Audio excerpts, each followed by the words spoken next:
أعوذ بالله من الشيطان الرجيم بسم الله الرحمن الرحيم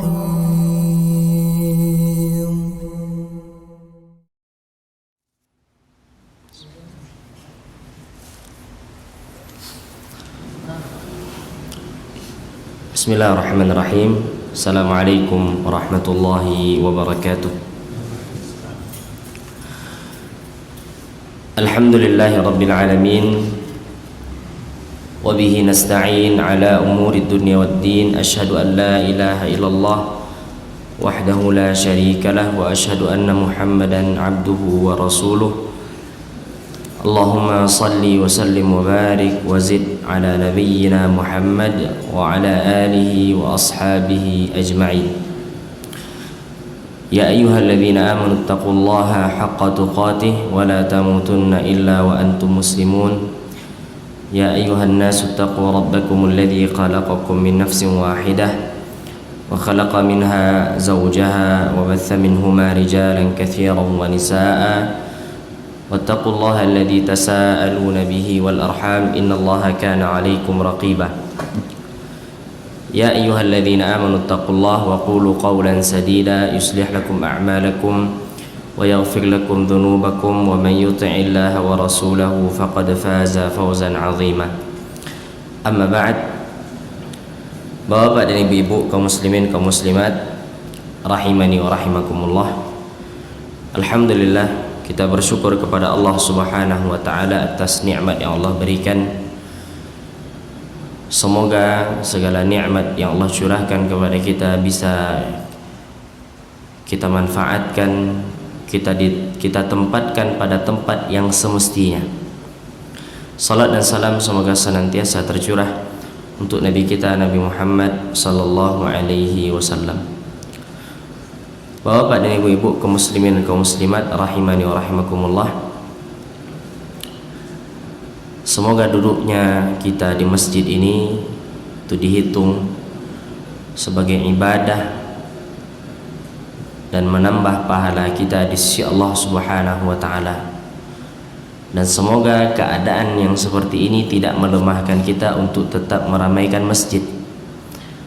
Walaupun masjid yang kita berada di dalamnya ini sedang direnovasi, namun tetap mesti harus dimakmurkan, tetap harus ditegakkan padanya ibadah kepada Allah Subhanahu wa ta'ala. Janganlah diantara kita melemah semangatnya dikarenakan kurangnya fasilitas. Tidak mau datang ke masjid karena masjid tidak seperti yang diharapkan, masjidnya sederhana misalnya. Tidak mau datang ke masjid karena masjidnya sedang renovasi, maka ini tidak layak.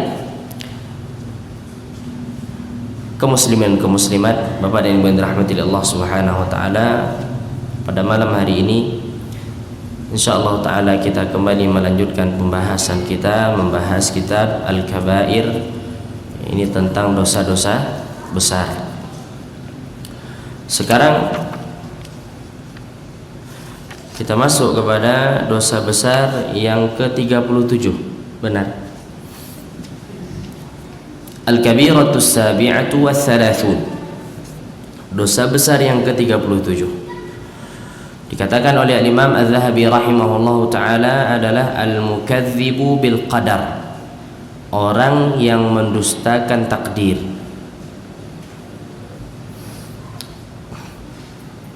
Orang yang mendustakan takdir. Bapak dan Ibu yang dirahmati Allah Subhanahu wa taala, takdir itu adalah merupakan bagian daripada rukun iman yang mesti harus diyakini, diimani. Apabila seseorang tidak mengimani perkara takdir ini, maka dia bukanlah orang yang beriman. Dia bukan orang yang beriman. Dan ahlu sunnah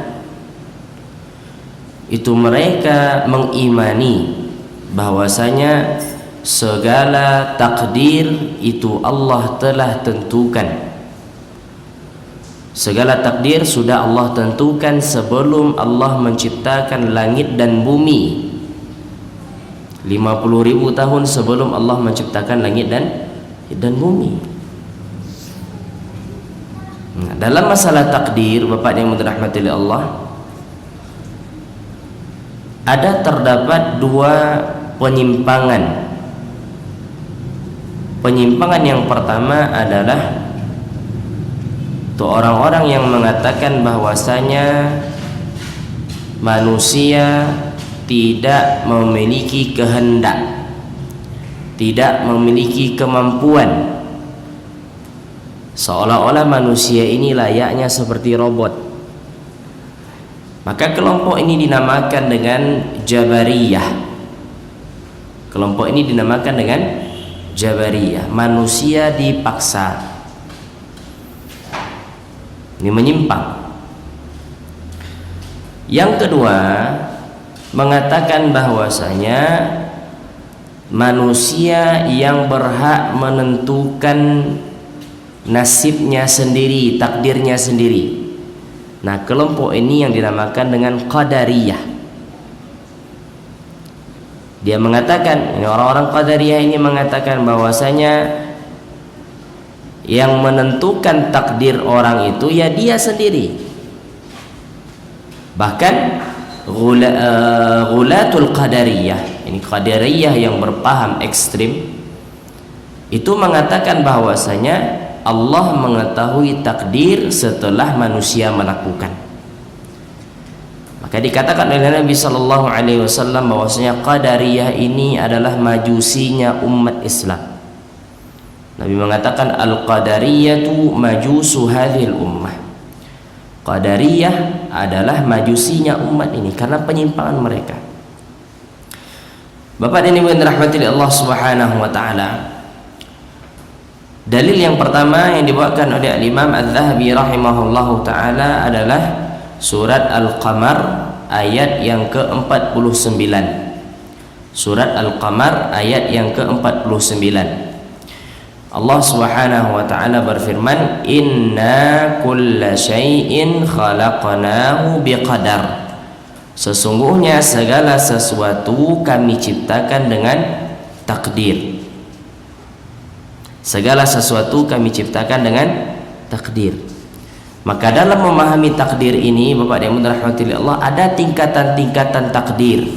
Dinamakan oleh para ulama kita dengan maratibul qadar. Yang pertama adalah ilmu. Pertama adalah ilmu. Maknanya apa? Ilmu Allah Subhanahu wa taala meliputi segala sesuatu. Allah tahu semuanya. Itu ilmu. Yang kedua adalah al-kitabah. Allah menulis takdir. Allah tulis. Kemudian yang ketiga adalah al-masyiah, Allah menghendaki. Kemudian yang keempat adalah al-khalq, yaitu Allah menciptakan. Ini runutan takdir. Kalau seandainya kita ditanya apakah ada sesuatu yang tidak Allah ketahui, tidak ada. Seluruhnya Allah tahu. Mau yang Allah takdirkan, mau yang ya jikalau Allah takdirkan bagaimana bentuknya Allah tahu. Makanya apa? Ilmu Allah itu sangat luas. Allah mengilmui, Allah mengetahui. Kemudian apa? Allah catat takdir tadi. Maka yang pertama diciptakan oleh Allah adalah al-qalam. Al-qalam, pena. Kemudian Allah memerintahkan kepada pena itu untuk menulis seluruh takdir. Nah, jikalau Allah berkehendak maka dia terjadi. Itu dia. Jikalau Allah berkehendak maka dia terjadi. Maka Allah Subhanahu wa taala menegaskan kepada kita bahwasanya segala sesuatu itu Allah ciptakan dengan takdir. Kalau dia terjadi berarti itu takdir. Maka tidak ada istilah bahwasanya sesuatu itu terjadi secara spontan, tidak ada. Secara tiba-tiba, tidak ada. Semuanya sudah Allah Subhanahu wa taala tentukan. Kemudian dalil yang berikutnya adalah surat As-Saffat ayat 96. Surat As-Saffat ayat 96. Allah berfirman, wallahu khalaqakum wa ma ta'malun. Allah yang menciptakan kalian dan Allah yang menciptakan perbuatan kalian. Nah, ini bantahan bagi orang yang mengatakan bahwasanya perbuatan manusia bukan merupakan makhluk. Perbuatan kita itu adalah makhluk. Allah yang ciptakan. Allah yang ciptakan. Dan Allah yang menciptakan kalian dan apa yang kalian kerjakan. Kira-kira tadi Bapak yang dirahmati Allah, kita berjalan dari rumah ke sini, apakah kita berjalan itu kita yang ciptakan atau Allah yang ciptakan? Allah yang ciptakan.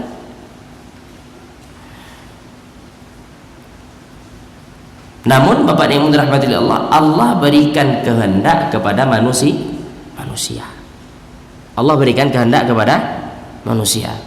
Itu bedanya Ahlus Sunnah dengan orang Jabariyah dan dengan orang Al-Qadariyah tadi. Orang Jabariyah mengatakan apa? Manusia tidak punya keinginan. Manusia ini layaknya robot. Dia tidak bisa memilih.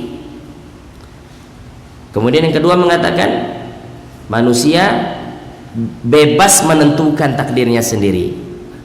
Ini kan dua kelompok yang berseberangan jauh. Ahlus Sunnah berada di tengah. Ahlus Sunnah mengatakan apa? Allah memiliki takdir, Allah menentukan, dan Allah berikan kepada manusia kehendak, dan kehendak manusia itu tergantung daripada kehendak Allah. Kehendak manusia tergantung pada kehendak Allah. Contoh, Bapak yang dirahmati Allah, siapa di antara kita yang tidak mau, atau siapa di antara kita yang tidak mau hidup berkecukupan, punya rumah, ya, penghasilan besar? Semua kita mau, ya kan? Kita punya kehendak untuk itu, punya. Buktinya apa? Orang berusaha. Ada yang kerja di kantor, ada yang berdagang, ada yang bertani. Ini usaha dia. Kenapa dia kerja? Karena dia menginginkan apa? Dia menginginkan rezeki, ya, dia menginginkan sesuatu yang cukup baginya, sesuatu yang bahkan berlebih daripada kebutuhannya. Tapi apakah apa yang dia inginkan itu semuanya Allah bagi? Tidak. Buktinya apa? Ada orang yang bekerja, hasilnya tidak cukup buat dia. Ada justru orang yang kerjanya santai, justru berlebih. Nah, ini menandakan bahwasanya manusia punya kehendak. Apakah setiap orang, Bapak yang dirahmati Allah, yang berhati-hati di jalan itu dia pasti akan selamat? Belum tentu, ya kan? Dia sudah hati-hati bawa motor, keinginan dia tidak mau tabrakan. Tapi kalau Allah tentukan dia tabrakan. Ini menandakan bahwasanya apa? Keinginan manusia itu tidak bisa dia gapai kecuali atas izin Allah.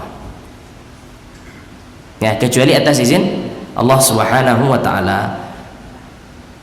Jadi af'alul ibad, ini perbuatan hamba, itu adalah ciptaan Allah Subhanahu wa taala. Kemudian dalil yang ketiga itu surat Al-A'raf ayat ke-186. Surat Al-A'raf ayat ke-186. Allah Ta'ala berfirman, wa may yudlilillahu fala hadiyalah.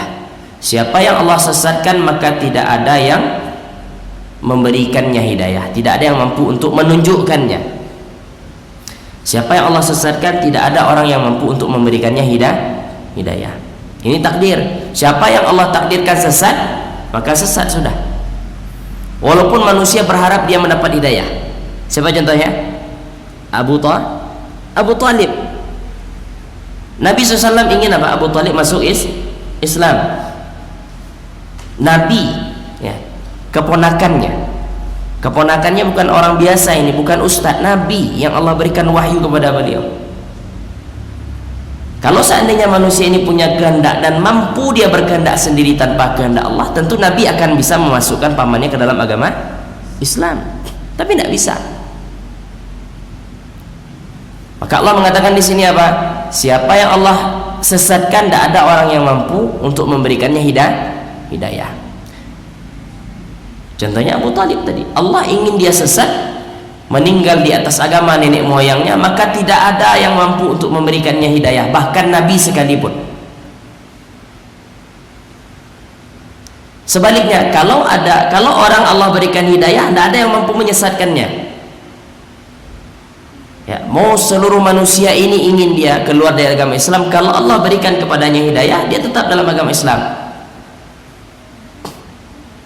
Ini menandakan bahwasanya Allah yang menentukan. Allah yang menentukan. Tapi ingat, Allah memberikan kepada manusia pilihan. Maka dikatakan oleh Allah Subhanahu wa taala, wa hadainahun najdain. Kami berikan kepadanya dua jalan. Jalan kebaikan dan jalan keburukan. Kita bisa milih? Bisa nggak? Bisa. Ya, ada api misalnya. Kita bisa milih mau masuk api itu atau tidak, kita bisa milih. Ini menandakan bahwasanya manusia memiliki keinginan. Dia memiliki kehendak, al-iradah.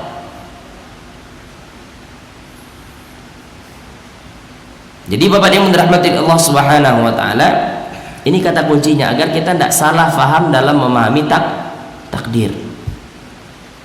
Sebagian orang salah faham dalam memahami takdir, Pak. Dia tidak mau berbuat, dia tidak mau beramal, kemudian dia mengatakan, ini takdir saya.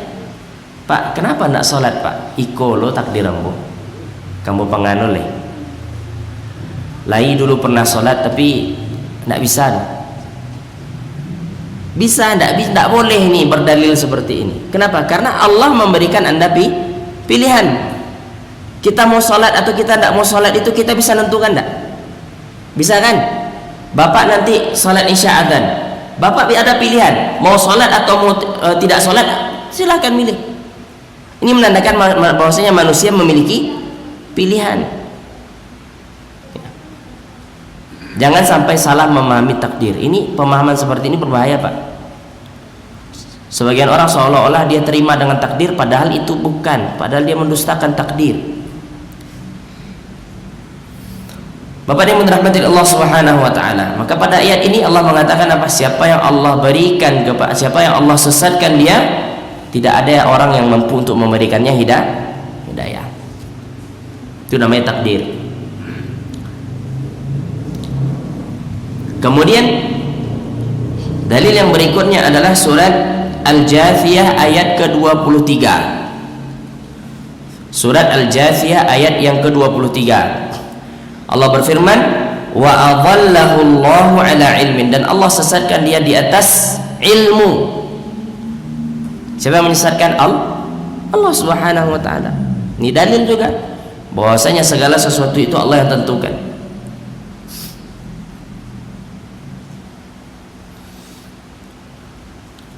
Kemudian dalil yang ke-6, surat Al-Insan ayat ke-30.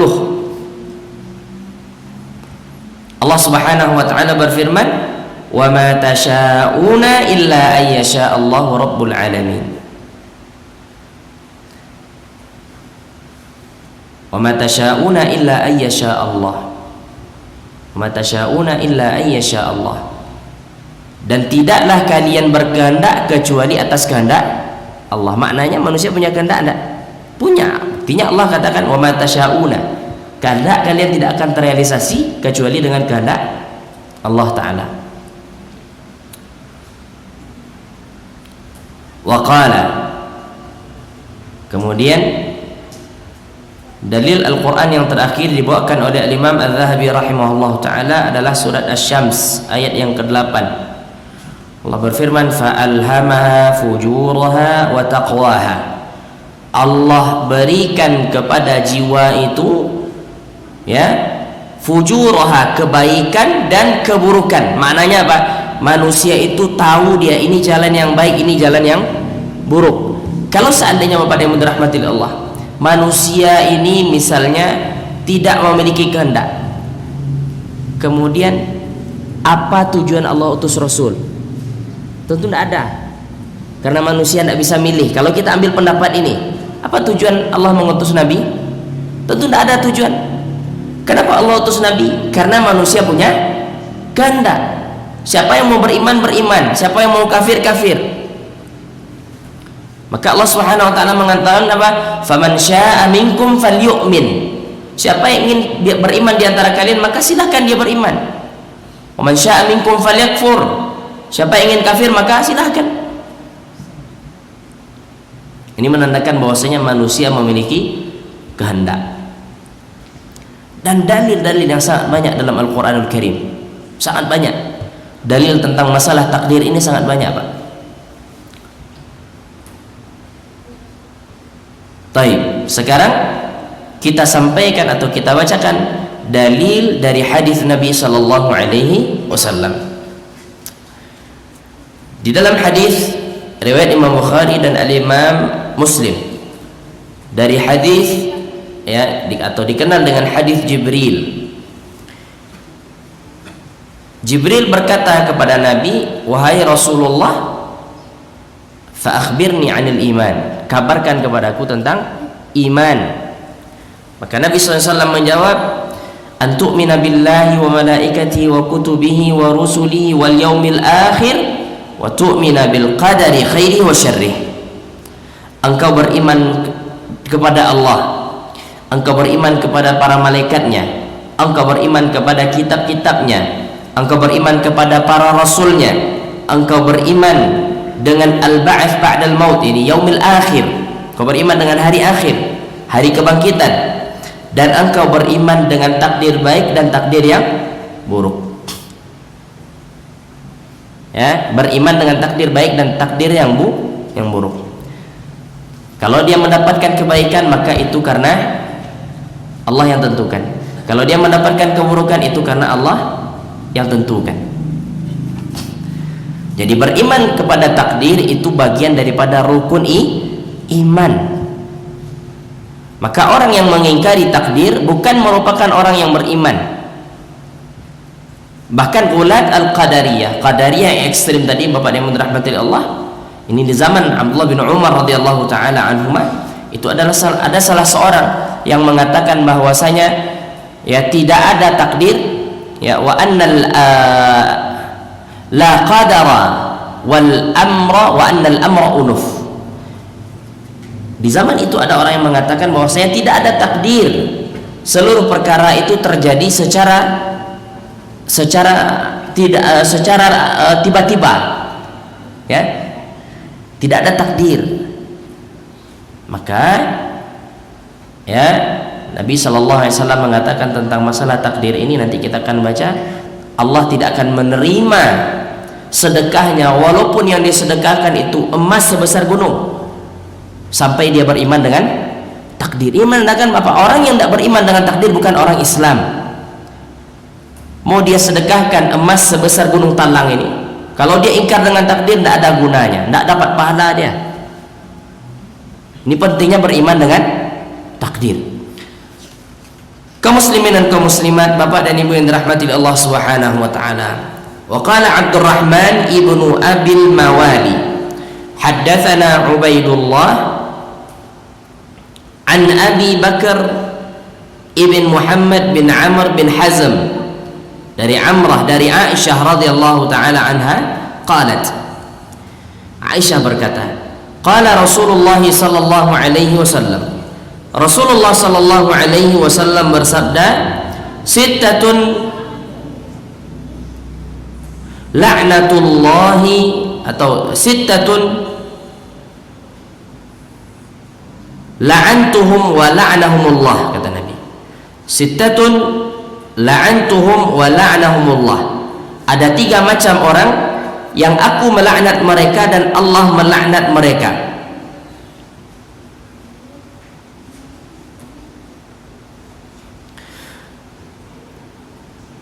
Wa kullu nabiyyin mujabun, dan doa setiap nabi diijabah oleh Allah. Yang pertama adalah al-mukadzibu bil qadar atau al-mukadzibu bil qadar, orang yang mendustakan takdir. Berarti orang yang mendustakan takdir mendapat laknat dari Allah dan Rasulnya. Kemudian wazaidu fi kitabillah, orang yang menambah Al-Quran, menambah-nambah ya di dalam kitab Allah Ta'ala. Dia tambah 1 huruf, atau dia kurangi, dia robah Al-Quranul Karim, maka ini orang-orang yang dilaknat. Wal mutasallitu bil jabarut, orang yang memimpin dengan bengis, ini laknat Nabi SAW. Kemudian yang berikutnya al-mustahillu li haramillah, orang yang menghalalkan apa yang Allah haramkan. Ya, orang yang menghalalkan apa yang Allah haramkan.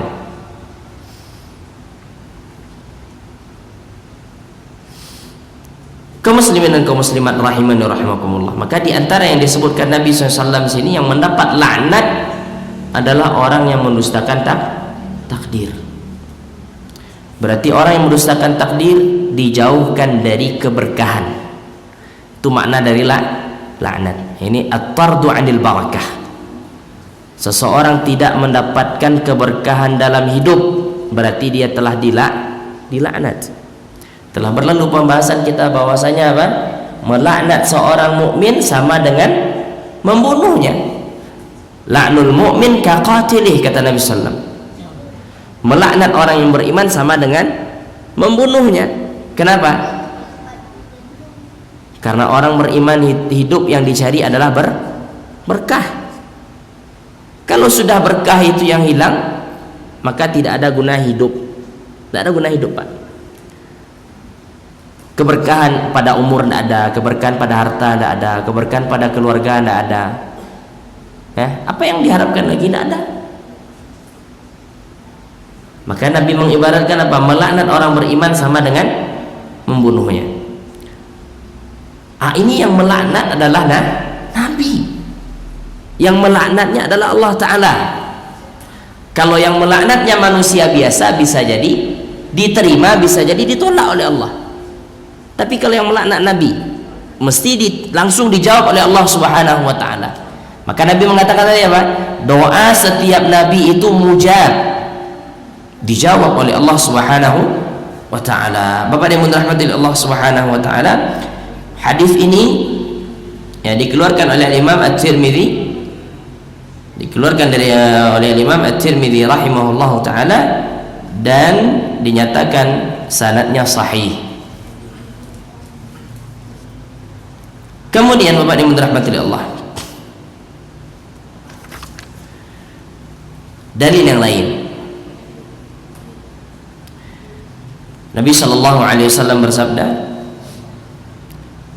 la yadkhulul jannata 'aqun, tidak akan masuk surga orang yang durhaka kepada orang tua,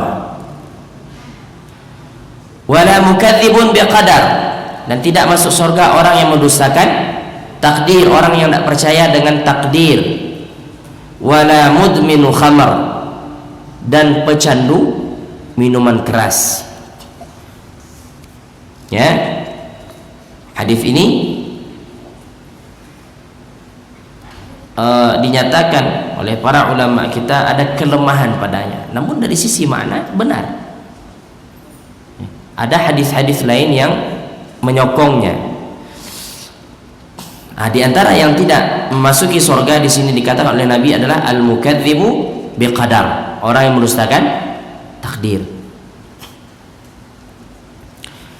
Qala Abdul Aziz bin Abi Hazim, an abihi an ibni Umar, dari Ibnu Umar radhiyallahu taala anhuma, dari Nabi sallallahu alaihi wasallam, beliau bersabda, al-qadariyatu majusu hadhil ummah. Qadariyah adalah majusinya umat ini. Orang majusi apa yang dia sembah? Api. Ini perumpamaan yang buruk bagi orang Qadariyah. Nabi menyamakan bahwasanya Qadariyah itu sama dengan orang Majusi. Fa'in, ya, Nabi katakan fa'in maridu fala ta'uduhum. Kalau dia sakit maka jangan jenguk mereka. Wa in matu fala tashhaduhum. Kalau mereka mati jangan selenggarakan jenazah mereka. Ini ancaman bagi orang yang mendustakan takdir. Kalau dia mati, kalau dia sakit, tidak boleh dijenguk. Kalau dia mati, tidak boleh kita ikut menyelenggarakan jenazahnya. Dikatakan, ya, awarrawahud ruwatuhu thiqat. Ini para perawinya thiqat. Kaum muslimin dan kaum muslimat, Bapak yang dirahmati oleh Allah Subhanahu wa taala. Para ulama kita mengatakan, kenapa orang-orang Qadariyah itu disamakan dengan orang Majusi? Dikarenakan orang Qadariyah itu meyakini, ya, manusia itu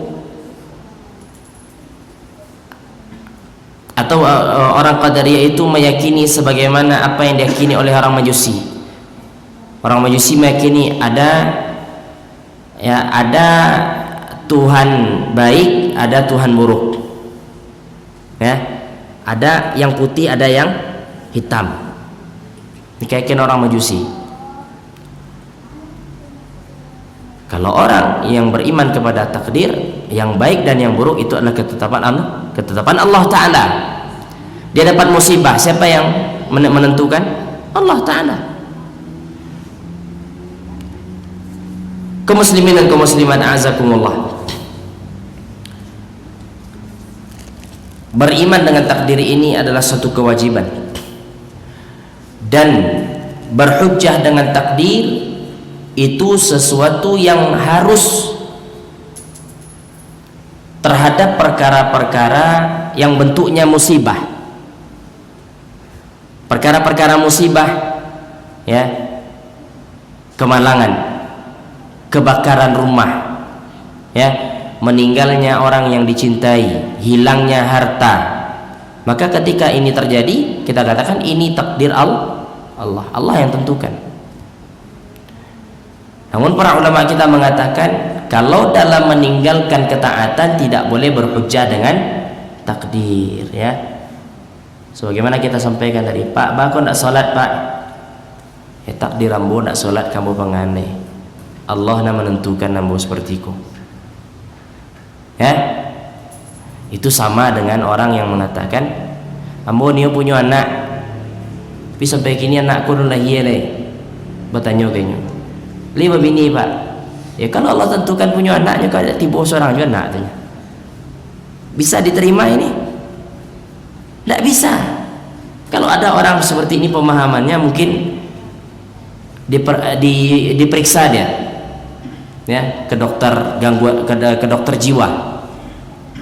Kan ada, Pak. Dia mengatakan, dia pun dia punya anak. Setelah mau tunggu-tunggu anakku lunjo lahir deh. Tuh tanya orang, bila Pak menikah? Aduh, nikah deh. Tapi kalau Allah tentukan lahir, juga lahir aja. Mungkin? Tidak mungkin.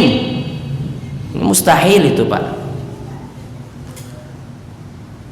Maka berhujjah dengan takdir itu pada perkara-perkara yang bentuknya musibah.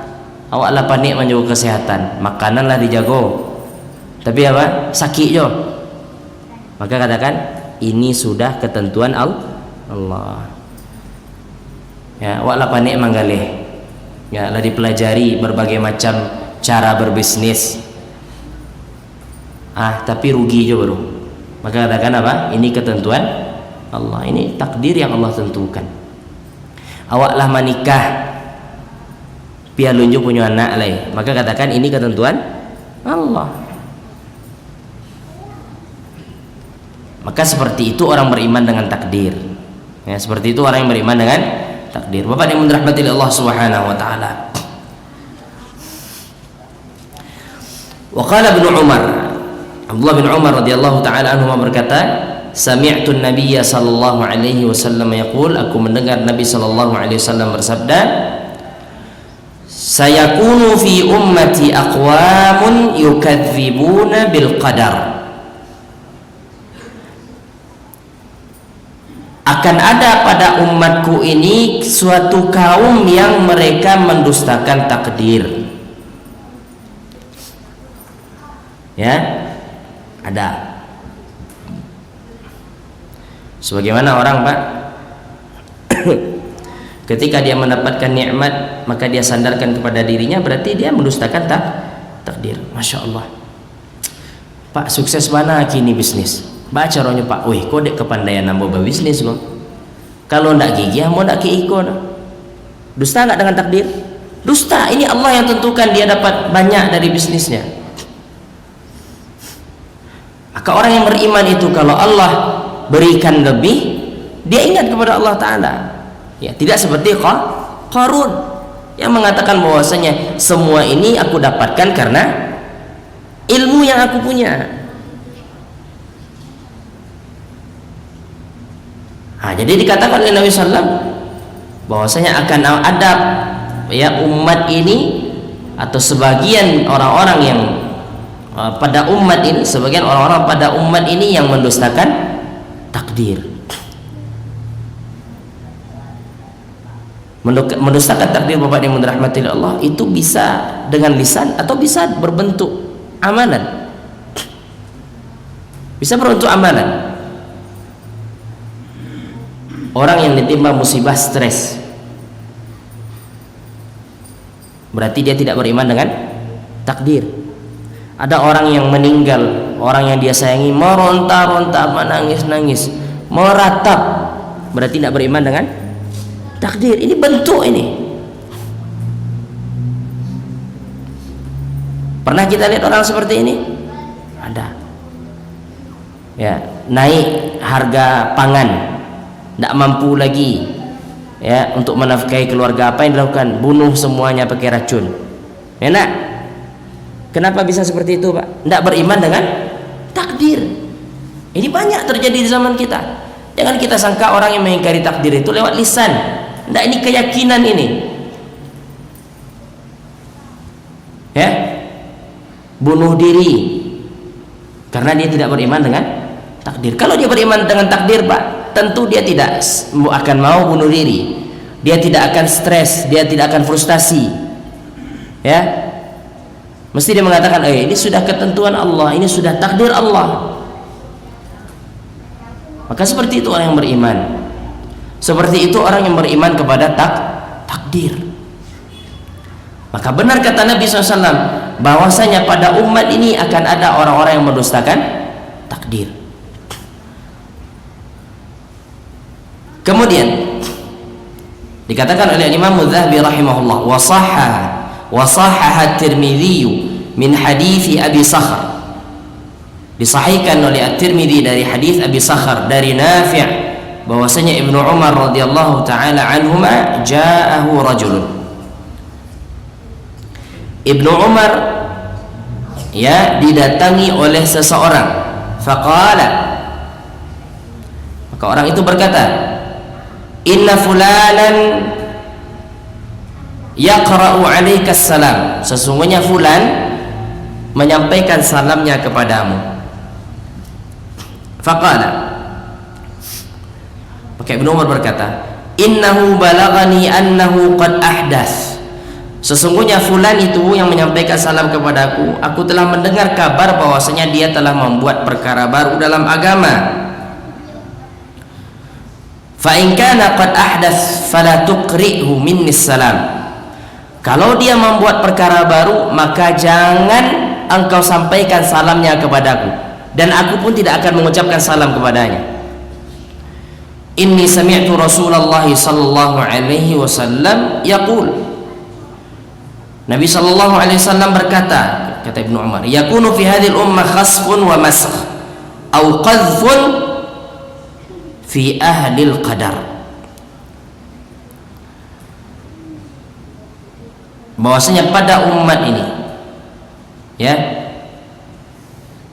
akan ada masanya pada umat ini akan ditimpakan oleh khasfun, ini dibelah bumi kemudian ditenggelamkan mereka, au qadhfun fil qadar, au qadhfun fi ahlil qadar, dan musibah yang akan menimpa orang-orang qadariyah ya, ahlil qadar. Kaum muslimin dan kaum muslimat, Bapak dan Ibu dirahmati Allah Subhanahu wa taala. Jadi fitnah atau perkara baru yang pertama kali muncul di tengah-tengah umat Islam ini adalah qadariyah ini, Pak. Di masa Ibnu Umar. Ya, di masa Ibnu Umar itu pertama kali, sekte pertama kali yang muncul itu adalah qadariyah, orang yang mengingkari takdir. Kemudian berkembang. Ya. Kemudian berkembang, ada Khawarij, ada Syiah, dan yang berbagai macam bentuknya. Jadi sekte yang pertama kali muncul dalam agama kita ini adalah orang Qadariyah, kelompok Qadariyah. Kemudian dari Ali radhiyallahu taala anhu, beliau berkata, Rasulullah sallallahu alaihi wasallam bersabda, la yu'minu 'abdun hatta yu'mina bi arba'in. Tidak beriman seseorang sampai dia beriman dengan 4 hal. Yang pertama adalah yashhadu an la ilaha illallah wa anni rasulullah. Dia bersaksi, dia bersyahadat bahwasanya tidak ada ilah yang berhak diibadahi kecuali Allah dan aku adalah rasul Allah, utusan Allah. Yang kedua adalah wa yu'minu bil ba'ats. Ini yang ketiga, wa yu'minu bil ba'ats. Dia beriman dengan hari kebangkitan. Dan yang keempat adalah wa yu'minu bil qadar. Dan dia beriman dengan takdir. Dia beriman dengan takdir. Kaum muslimin dan kaum muslimat, Bapak yang dirahmati Allah Subhanahu wa taala.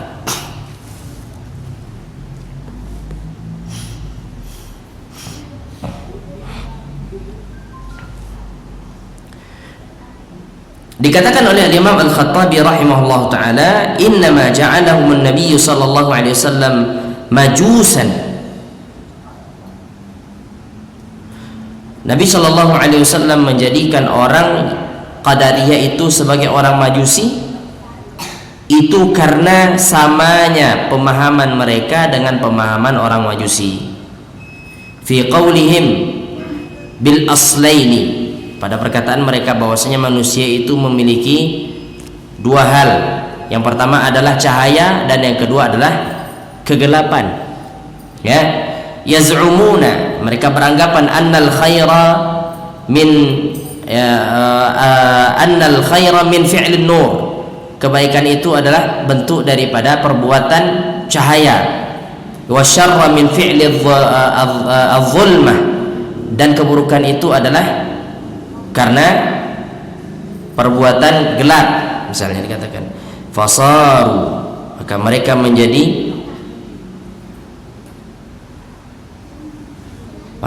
menjadi dijadikan oleh Nabi SAW sebagai Qadariyah ya, karena keyakinan mereka seperti ini. Orang-orang Majusi, Pak, orang-orang penyembah api itu mereka keyakinan seperti itu. Ada Tuhan baik, ada Tuhan buruk ya. Ada cahaya, ada kegelapan. Yang menentukan 2 ini bagi mereka. Maka dikatakan oleh Nabi SAW mereka adalah majusinya umat ini. Bapak yang dirahmati Allah Subhanahu wa taala.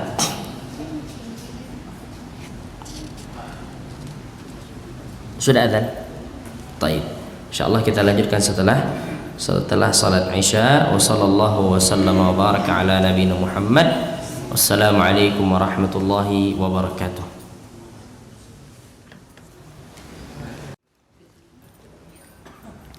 Bismillahirrahmanirrahim. Assalamualaikum warahmatullahi wabarakatuh. Alhamdulillah wassalatu wassalamu ala Rasulillah wa ala alihi wa sahbihi wa mawalah wa la hawla wa la quwata illa billah, amma ba'd. kaum muslimin dan kaum muslimat, bapak dan ibu-ibu rahimani wa rahimakumullah.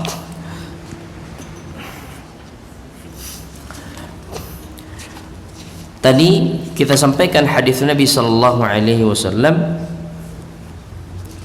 bahwasanya orang Qadariyah adalah majusi umat Islam. Orang Qadariyah adalah majusi umat Islam dikarenakan kesamaan pemahaman antara mereka. Kemudian Bapak yang dirahmati Allah Subhanahu wa taala, dan tadi Nabi sallallahu alaihi wasallam juga mengkhabarkan bahwasanya di antara orang yang tidak akan memasuki surga Allah Subhanahu wa taala adalah orang yang mendustakan takdir. Ada beberapa hadis yang dibawakan oleh Imam Adz-Dzahabi rahimahullahu taala, namun secara makna seluruh hadis yang dibawakan oleh beliau itu sama. Yang mana pada intinya adalah mendustakan takdir adalah merupakan dosa besar yang mana seseorang tidak dianggap beriman. Ya. Ini diantara ciri dosa itu dikatakan dosa besar jikalau orang yang melakukannya dinafikan keimanan darinya. Tidak beriman salah seorang di antara kalian.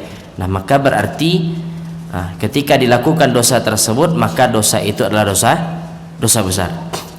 Kemudian kita masuk kepada pembahasan berikutnya adalah dosa besar yang ke-38. Al-mutasammi'u 'alan nas ma yusirrunahu.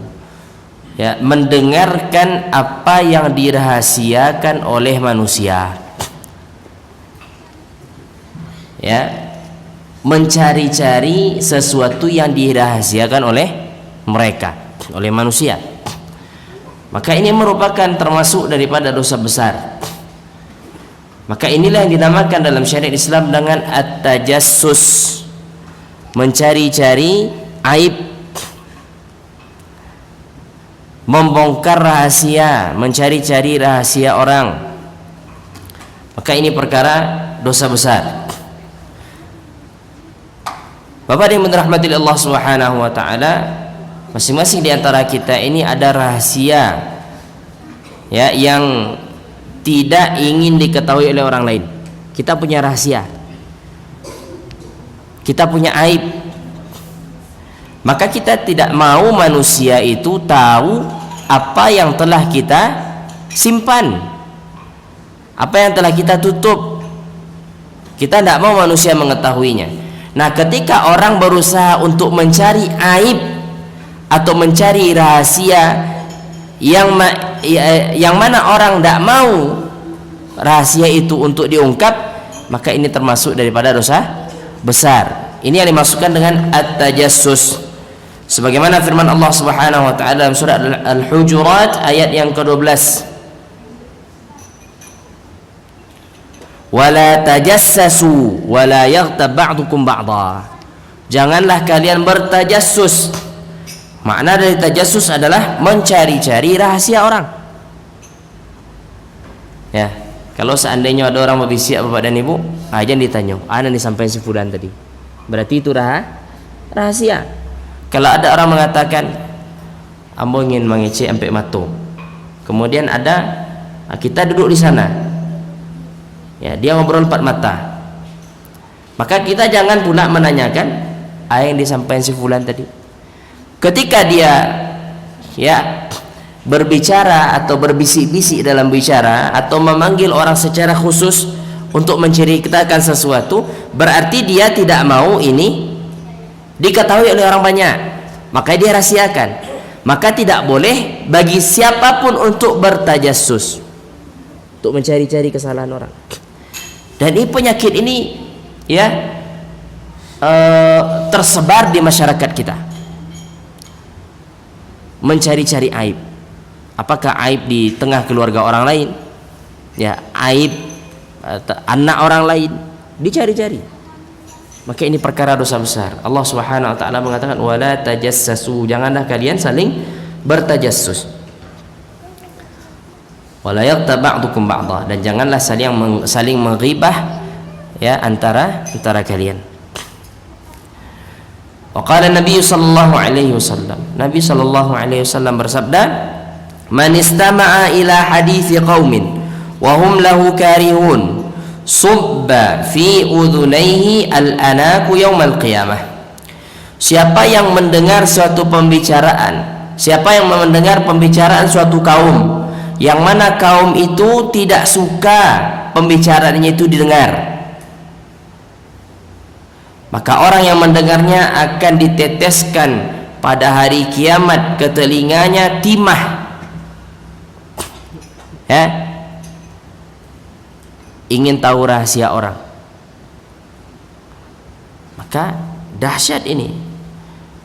Ya, ancamannya luar biasa. Diteteskan ke telinga timah cair diteteskan ke telinganya. Ini menandakan bahwasanya apa? Mendengarkan rahasia orang termasuk dosa besar. Ya. Nah, di tengah masyarakat kita ini dianggap hal yang biasa. Bahkan rahasia itu dikatakan, jangan sampaikan lain, kok rahasia kok. Patang si fulan menyampaikan seperti itu kamu. Jangan sampaikan ke yang lain. Abeko si A itu lo sampaian. Patang si B menceritakan kamu tentang si fulan, tapi tolong jangan sampaikan kanan lain. Akhirnya apa? Satu kampung itu yang dia katakan. Akhirnya apa? Jadi rahasia umum. Akhirnya tidak benar. Kalau seandainya ada orang yang curhat kawak tentang rumah tangganya, ya, dia curhat, maka tidak boleh bagi kita menceritakan kepada orang lain. Ini amanah. Ucapan yang dirahasiakan itu adalah amanah yang harus kita rahasiakan juga. Jadi amanah itu ada berupa ucapan, Bapak dan Ibu. Ketika dia mengatakan tolong jaga, tolong jangan sampaikan kanan lain, tolong rahasiakan, maka kita yang mendengar wajib merahasiakannya. Ya, jangan pula kita sampaikan kepada yang lain, kemudian kita katakan pula tolong dijago ko rahasio, kemudian yang lain menyampaikan tolong dijago ko rahasio. Akhirnya apa? Semua orang tahu, tidak lagi menjadi rahasia. Ini berbahaya sekali, Bapak dan Ibu dirahmati Allah. Rahasia tidak jadi rahasia lagi karena yang tadi itu, ya, pesan apa namanya, pesan bersambung, apa namanya itu, pesan barantai. Dan disampaikan pisang tiba di masyarakat jadi kolaknya, Pak. Kok jadi kolak lama jadi makan dah. Nah, itulah penyakit yang tersebar di tengah-tengah masyarakat kita. Mungkin ini dosa besar. Ya? Kecuali Bapak dan Ibu dirahmati Allah, kok tidak rahasia lain. Saudara orang tahu, tidak ada masalah. Ya, tidak ada masalah. Tapi kalau ini berupa rahasia, jangan dibongkar. Tapi kalau seandainya sudah dimaklumi kesalahannya kok Bapak dan Ibunya lakukan di tengah-tengah masyarakat, saudara orang tahu, tidak perlu disimpan rahasia itu lah. Contohnya apa? Si A kok hobinya berhutang, tiap berhutang tidak pernah dibayar, ya kan? Butang kasih ko tidak dibayar, butang tempat lain tidak dibayar, butang kasih ko tidak dibayar. Sudah banyak orang yang tahu rahasia dia ini, aib dia ini. Apakah wajib bagi kita untuk menutup aibnya? Tidak wajib, harus disebarkan rahasianya itu, karena ini kemungkaran. Kalau tidak disebarkan justru akan menjadi apa? Akan ada orang lain yang akan menjadi korban lagi. Bisa kita pahami ini. Kalau dia bentuk rahasia, misalnya Pak dan Ibu yang dirahmati Allah, ada wak nampak misalnya, ya, ada wak nampak misalnya orang melakukan kesalahan dan nyu diam-diam melakukan kesalahan, kok diam-diam, wak nasihati, kemudian simpan rahasia itu. Ini yang dikatakan oleh Nabi Shallallahu Alaihi Wasallam, man satara musliman satarahullah. Siapa yang menyimpan aib seorang muslim, maka Allah akan simpan aibnya, Allah akan tutup aibnya. Kemudian dalam lanjutan hadis Nabi SAW mengatakan, wa man sawwara suratan 'udziba wa kullifa an yanfukha fiha ar-ruh wa laysa binafikhin. Siapa yang membuat gambar makhluk bernyawa, dia akan diazab. Orang yang membuat gambar itu akan diazab, dan dia akan disuruh untuk meniupkan ruh pada gambar yang dia buat, dan dia tidak akan mampu. Ini terlarang untuk membuat gambar makhluk bernyawa. Melukis wajah orang tidak boleh, melukis binatang tidak boleh, yang bernyawa tidak boleh digambar, karena ancamannya berat Bapak dan Ibu. Ya, ancamannya berat. Kalau foto Pak Ustaz, foto itu tidak menggambar namanya. Foto itu sama kayak orang baca amin, maka dia bukan bagian daripada menggambar. Kalau menggambar itu pakai tangan, melukis. Ya, maka orang yang menggambar dia akan diazab oleh Allah Subhanahu wa taala. Gambar maksudnya gambar yang bernyawa. Nah, dia akan diazab oleh Allah Subhanahu wa taala, dan dia akan diminta untuk meniupkan ruh pada gambar yang dia buat, dan dia tidak akan mampu. Dia tidak akan mampu. Wallahu taala alam. Sampai situ pembahasan kita, sampai dosa besar yang ke-38, ya. Al-mutasammi'u 'alan nas ma yusirrunahu. Ya, mendengarkan pembicaraan manusia yang mereka rahasiakan. Wallahu taala alam. Jikalau ada yang ditanyakan, maka kita persilahkan.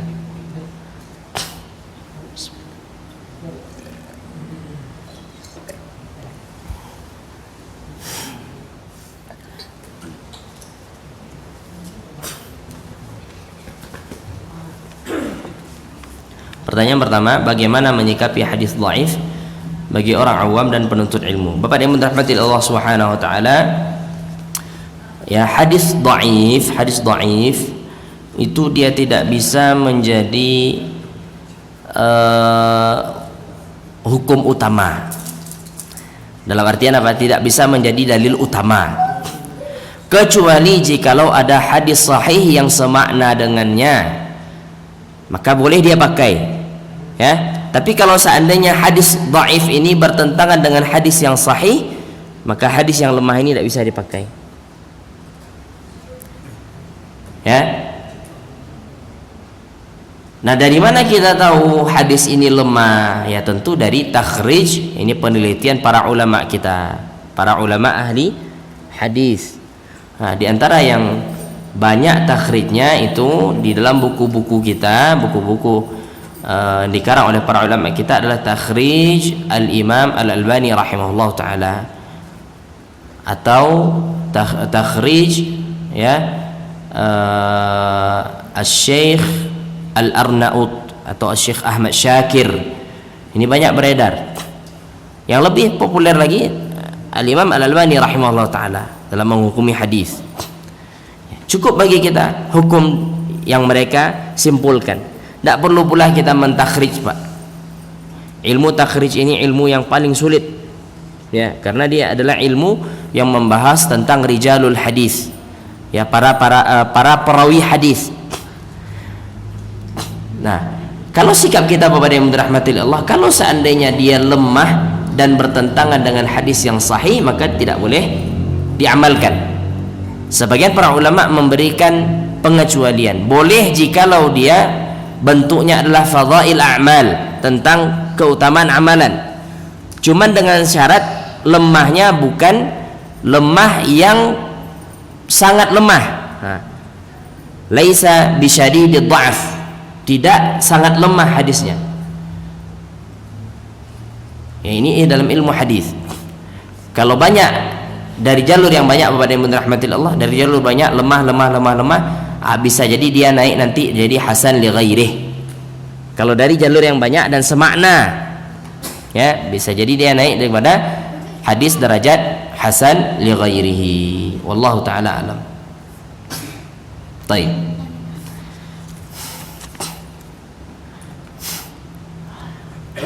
Assalamualaikum warahmatullahi wabarakatuh. Waalaikumsalam warahmatullahi wabarakatuh. Apakah takdir itu bisa dirubah dengan doa? Kata Nabi sallallahu alaihi wasallam, ya. La yaruddul qadara illa doa. Kata Nabi sallallahu, tidaklah menolak takdir kecuali doa. Nah, kadang-kadang ini suka disalahfahami Bapak dan Ibu. Seolah-olah ketika faham hadis ini tidak ada yang menolak takdir kecuali doa, maka dia mengatakan dahulu Allah tentukan A, setelah doa baru Allah tentukan B. Tidak seperti itu pemahamannya. Semuanya telah ditentukan oleh Allah. Doa kita pun itu sudah ditentukan oleh Allah, sudah Allah takdirkan. Sudah Allah takdirkan. Maka itu dari bentuk daripada apa? Tidak ada yang bisa menolak takdir kecuali doa. Ya, jangan kita salah fahami. Sebagian orang memahami seperti ini. Dahulu misalnya awak punya Allah menentukan umur awak 50 lah. Kemudian awak doa, ya Allah panjangkan umur. Setelah awak doa baru Allah tambah 10 tahun. Tidak seperti itu pemahamannya. Pemahamannya apa? Allah tentukan 50, kemudian Allah tentukan si fulan berdoa, kemudian Allah tambah juga langsung. Semuanya sudah diatur oleh Allah Subhanahu wa taala. Cuman yang jadi masalah kan kita tidak tahu takdir ini, Pak. Ya kan? Makanya kita hanya dituntut untuk mengimani, bukan mencari-cari tahu. Seseorang tahu takdirnya kapan? Setelah takdir itu terjadi. Ya nak? Siapa di antara yang tahu batasan usianya? Tidak ada orang kan? Besok meninggal. Berarti katakan itulah takdirnya tuh. Nah, kapan seorang tahu kapan dia akan meninggal? Tidak ada yang tahu. Kecuali setelah dia meninggalnya baru tahu orang. Oh, berarti umurnya hanya sampai 42 tahun. Nah, itu terjadi setelah apa? Setelah takdir itu terjadi, orang baru paham. Oh, itu takdirnya. Jadi tidak ada manusia ini yang tahu takdir yang akan terjadi. Besok saja tidak tahu kita, Pak. Apalagi setahun 2 tahun lagi. Besok apa yang akan menimpa kita tidak tahu kita kan? Tidak tahu. Kita hanya berencana besok. Saya akan melakukan ini, saya akan melakukan itu. Ya, saya akan mengerjakan ini, akan mengerjakan itu. Tapi apakah bisa kita pastikan kita akan kita pasti bisa mengerjakannya besok? Belum tentu. Ya kan? Nah, itu yang dinamakan dengan takdir, Pak. Bisa kita pahami ini? Ustaz, apa doa Ustaz? Apakah doa itu bisa merubah takdir? Iya. Tapi yang jadi masalah kan awak tak tahu takdir awak. Maka pada permasalahan takdir ini kita dituntut untuk beriman, bukan malah mencari-cari tahu takdir. Minta gak tambah gak 5 tahun nih.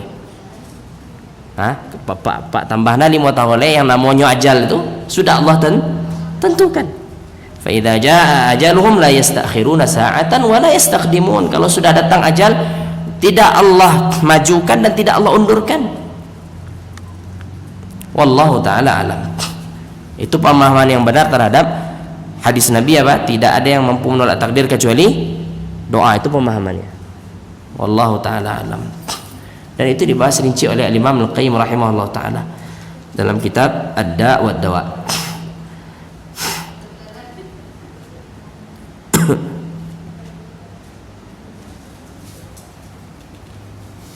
Apakah termasuk dosa besar apabila seorang bekerja di suatu instansi sebagai penyidik yang mencari rahasia-rahasia pemangku jabatan? Kalau seandainya itu adalah merupakan bagian daripada tugas, ya, maka itu tidak termasuk dalam hal ini. Ya, contohnya Pak, awak polisi kok ditugaskan untuk menyelidiki fulan koyo bandar narkoba kok lah. Maka jangan pula berdalil dengan hadis ini. Patang awak kajian sama ustaz. Kata ustaz tak boleh ada Pak. Awak ada niat jadi penyidik. Anda ini maknanya. Kalau anda orang yang bertugas maka boleh kan untuk maslahat. Yang kita berbicara di sini apa? Kita tidak punya wewenang. Ya, kita hanya sekedar ingin tahu rahasia orang untuk disampaikan ke yang lain. Kalau penyidik kan tidak. Ya. Dia gali, kalau dia bersalah ditangkap. Maka ini disyariatkan Pak dalam hukum Islam. Sebelum menangkap itu harus ada bukti. Ya, ini tidak masuk ya. Misalnya ada pejabat korupsi, kemudian kan disidik dulu, diselidiki dulu. Ada ini wajib ini diselidiki orang-orang seperti ini. Jangan pula pakai dalil ini, tidak boleh, rahasionya harus jago. Biarlah mencilok pitih, tidak masalah dah. Penting kita jaga rahasianya. Tidak seperti ini pemahamannya, ya. Wallahu ta'ala alam. Kalau dia orang yang berwenang, maka ini adalah perkara wajib yang mesti harus dia jalankan.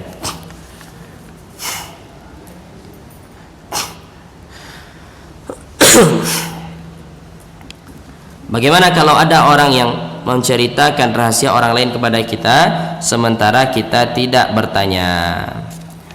Kalau seandainya ada orang menceritakan rahasia orang lain, maka segera nasihati orang yang menceritakan itu. Segera nasihati dia. Kalau kau rahasia tidak boleh disampaikan karena lain. Nasihati. Ini amar ma'ruf nahi mungkar. Walaupun anda bertanya, Pak, kalau ada orang menceritakan rahasia orang lain, tetap kita nasihati orang yang menyampaikan rahasia itu. Kemudian kalau sudah kita nasihati orang menyampaikan, segera bertabayun kepada orang yang diceritakan. Patang si fulan baca cerita seperti ini dan seperti itu. Ya. Apakah benar demikian? Segera cross check. Segera cross check. Nah, itu yang sikap yang mesti kita lakukan ketika ada orang datang kepada kita menceritakan tentang rahasia orang lain. Wallahu ta'ala alam. Sampai situ pembahasan kita. Insyaallah kita lanjutkan pada pertemuan yang akan datang. Wassallallahu wasallam wa baraka ala nabiyina Muhammad wa ala alihi wasahbihi ajma'in. Subhanakallahumma bihamdika asyhadu an la ilaha illa anta astaghfiruka wa atubu ilaik. Assalamualaikum warahmatullahi wabarakatuh.